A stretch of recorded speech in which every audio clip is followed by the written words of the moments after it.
J'attends que un petit coucou à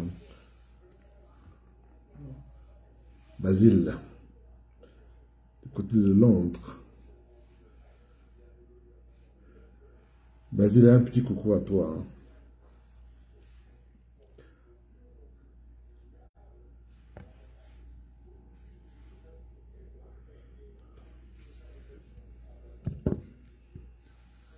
Basile, un petit coucou à toi. Je salue tout le monde. Ici, c'est le grand prince. Basile, Basile, tu me vois là. Ok, c'est bon. Je vais un peu mettre la musique le temps que les gens se connectent. Ok, c'est bon alors. Le volume est bon. Ok, je vais mettre la... Oh the fuck. Qu'est-ce qui m'arrive?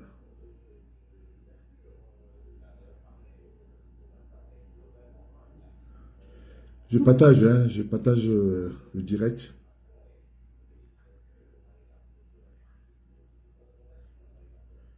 Je vais mettre un peu la musique de chez nous là.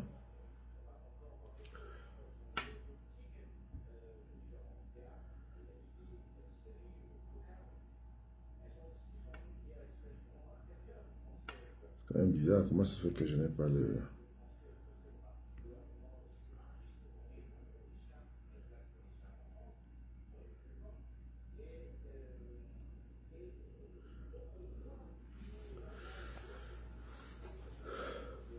Connectez-vous, hein, connectez-vous.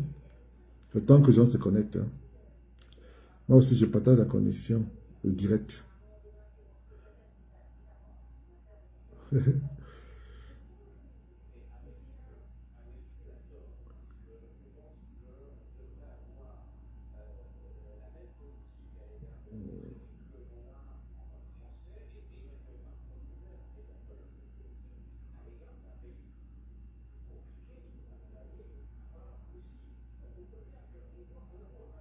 Oui, Basile, il faut partager la connexion. Hein, il faut...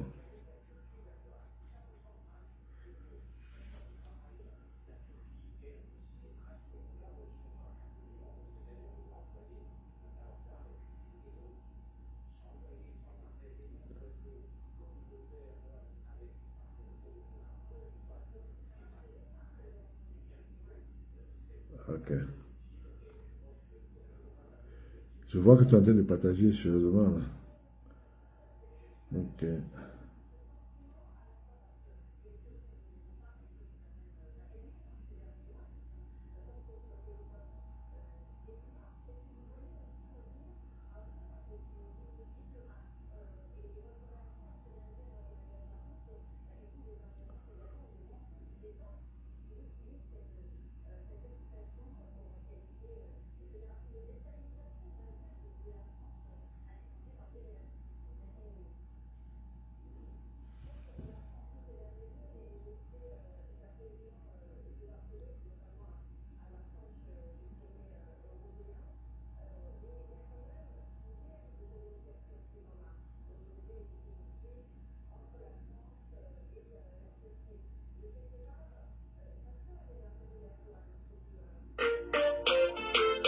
Si parler de moi peut te soulager, vas-y. Si ça peut te donner à manger, fais-le. DJ Wessa.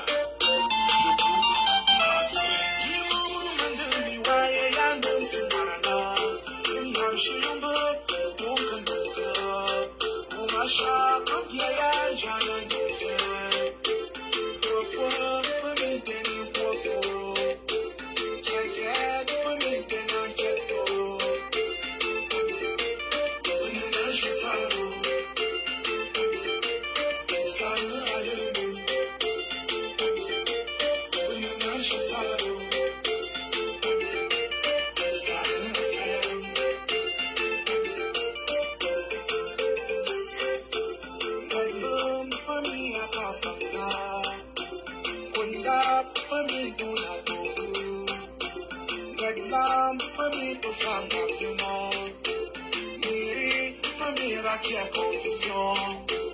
Numri, pas mi na louti. Moi, j'ai pas mi majana kaba. Ununa shazaro. Sana alemu. Ununa shazaro.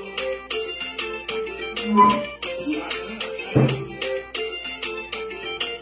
Ununa shazaro.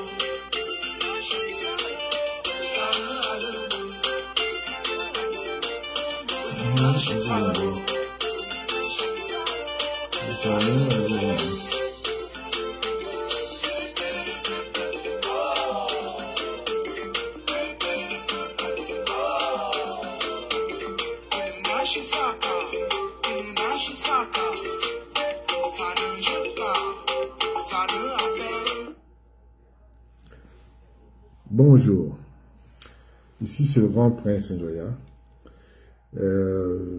qui vous parle ce soir.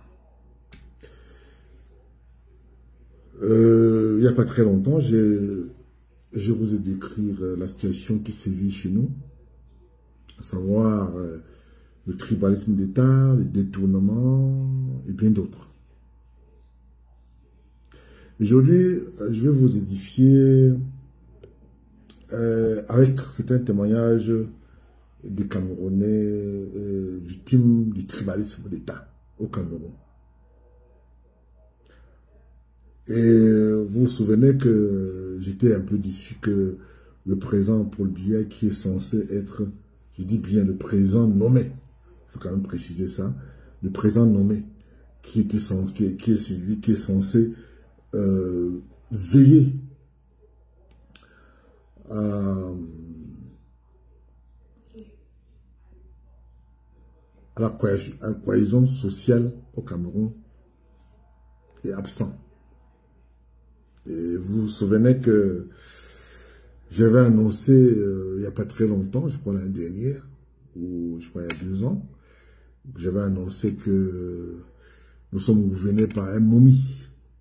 Et l'histoire me donne raison aujourd'hui.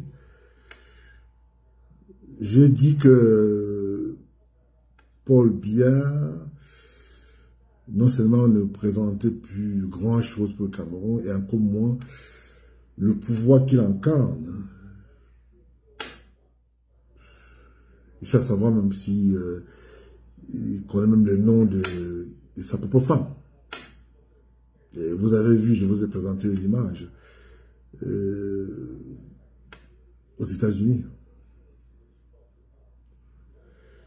Alors, je voulais non seulement vous décrire la situation et pourquoi il n'y a plus d'argent au Cameroun. Aujourd'hui, on essaie de faire payer les Camerounais, il y a des choses qui augmentent, mais le salaire n'augmente pas. C'est ça le drame au Cameroun. Aujourd'hui, vous avez suivi comme monsieur tout le monde ce qui s'est passé au palais de l'Unité, où le président salue, il est à 2 kilomètres pour saluer les gens qui lui font allégeance. Et comme je vous avais dit que c'est le roi du Cameroun, ce monsieur, il ne se gêne pas.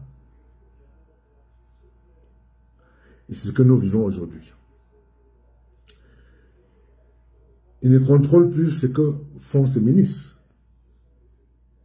J'étais un peu plus surpris que j'ai lu comme monsieur tout le monde l'information que j'ai eue aujourd'hui, qu'il a demandé, qu'il a instruit des gens pour aller contrôler le ministre Moutazé et puis le ministre Atanganji. Est-ce que ça va, c'est peut-être juste pour amener la galerie, parce que je ne vois pas ce monsieur n'a plus ce pouvoir qu'il avait d'autrefois, qui pouvait décider et prendre des décisions et on applique. Je vous avais annoncé il y a 2 ans que soit il veut mourir au pouvoir, bien qu'en ce moment il ne nous sait plus à rien, ne sait plus Nous avons souvent pitié des Camerounais qui suivent encore ces discours de fin d'année. Moi, particulièrement, je ne suis jamais ce discours. Mais ce que j'ai retenu, il a essayé de parler de qu'il y a les hôpitaux, qu'il y a les Sicilies, machin et tout, ce qui est plutôt curieux, que lui-même ne se soigne pas au Cameroun et il va se soigner en Suisse. Et sans compter les autres. Sans compter les autres ministres qui sont constamment en Europe pour se soigner. Et je vous avais dit que après 40 ans de règne, ce monsieur n'a plus rien à offrir aux Camerounais. C'est un fait. J'ai l'impression que les Camerounais, la majorité des 40 millions de Camerounais acceptent bien leur sort. Et qu'ils n'ont pas d'autres alternatives que d'accepter d'être humiliés, traités plus bas que terre par ceux qui nous gouvernent. Nous avons ce privilège parce que nous sommes à l'Occident. Nous sommes à l'Occident, au pays de Blancs, et que nous avons comme ces facilités. J'avais dit ici que quand on parle, nous de la diaspora, nous parlons pour vous les Camerounais. Pas parce que nous sommes intéressés. C'est parce que c'est pour vous les Camerounais qu'on parle. C'est parce qu'on vous voit dans des conditions misérables. Vous vivez dans des conditions excessivement misérables. Le salaire, le SMIC à 35 000 francs, or que au Tchad, le salaire, le SMIC est à 90 000. Au Sénégal, le SMIC est à 150 000. Je veux dire le SMIC. Or, le 150 000 francs au Cameroun, c'est le salaire d'un cadre dans la fonction publique. C'est pour ça qu'il y a la corruption. Je vous avais annoncé, il n'y a pas très longtemps, qu'il faut se méfier maintenant, parce que avec ce que nous avons comme information, ce qui Mugabe a subi au Zimbabwe, ça risque d'arriver au Cameroun. Parce que ce monsieur n'a plus le pouvoir, il ne peut plus donner des ordres, il ne peut plus donner des instructions, des exécute. La preuve en est qu'il a donné des instructions pour qu'on aille. Je crois qu'aujourd'hui, il a donné des instructions. Est-ce qu'il sait même ce qui se passe? Il ne sait pas ce qui se passe. Il est coupé du monde. Il ne sait même pas. Il ne connaît même pas ses collègues, son entourage même. Je peux vous dire que l'information que nous avons, même le secrétaire, même le directeur du cabinet civil, je ne sais pas s'il le voit même s'il le voit une fois par semaine. Peut-être qu'il le voit une fois par semaine. Et encore. Et parfois, quand il le voit, il lui demande de se rappeler de son nom, parce qu'il ne se rappelle plus de son nom. Je parle de son directeur de cabinet. Je ne peux pas parler de secrétaire général, puisque le général, vous avez vu sur la toile la photo où il s'est agenouillé pour demander pardon au roi du Cameroun. Puisque c'est comme ça qu'on doit l'appeler, le roi du Cameroun. Qui depuis 40 ans, non seulement nous a... C'est comme en Russie, comme Yeltsin a donné le pouvoir à Putin. Il était loin de s'imaginer que c'est une dictature au père. Et aujourd'hui, ce monsieur a un problème, et c'est le problème que nous on a en Cameroun aujourd'hui. Quand Aïdjo donne le pouvoir à Pomba, il ne peut pas s'imaginer, qui m'appelle là, moi je suis en direct là, il ne peut pas s'imaginer que ce monsieur, bon, je n'ai pas compris pourquoi Aïdjo avait donné le pouvoir à ce monsieur. C'est vrai que on était, nous les enfants, on ne pouvait pas comprendre. Ça avait le temps. Tout ce que Aïdjo a construit, il a foutu en l'air avec ses frères. Je vais revenir sur le cas de Bilinga. Je vais d'abord vous présenter les témoignages de certains Camerounais, de ce qu'ils disent sur ce qui se passe, de leur frustration.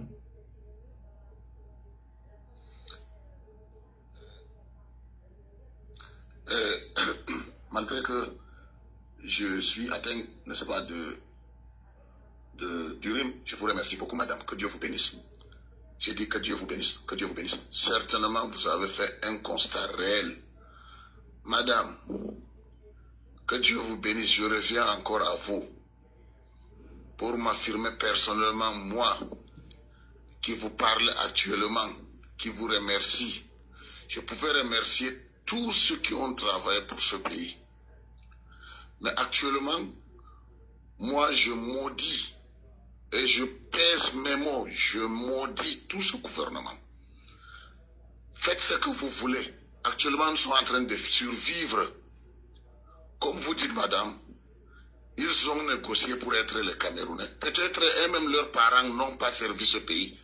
Moi qui parle actuellement, je m'appelle Abdelkader El Badre, je suis le fils du député fédéral Mermesh Boukaï, le premier député de Mayo-Sava.